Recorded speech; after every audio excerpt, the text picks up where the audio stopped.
Israeli officials and Hamas appear to have been distancing themselves from from that talk of a ceasefire deal somehow coming together in the next few days or weeks. The leader of Hamas, Ismail Haniyeh, said that his side was flexible, was showing flexibility in the talks, but that they were prepared to fight. And, you know, there are some major sticking points, of course.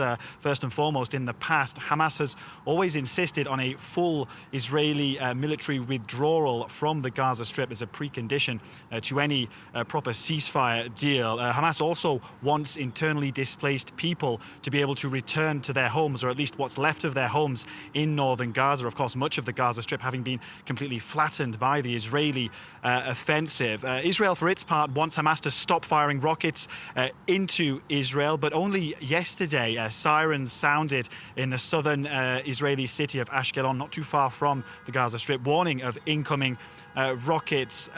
And also major disagreements, it would appear, on which Israeli hostages would be released first as part of any deal. Israeli media reporting that the Israelis want female soldiers to be amongst the first to be released. Of course, the problem with that is that Hamas sees any Israeli soldier, male or female, as a key bargaining chip. So they're likely to push back against that.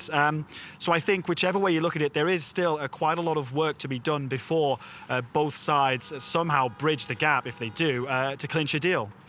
And Andrew, speaking of the hostages, pressure is really mounting now on the Israeli government to get them freed. I understand families of hostages are taking part in a march this week from the south of Israel to where you are in Jerusalem.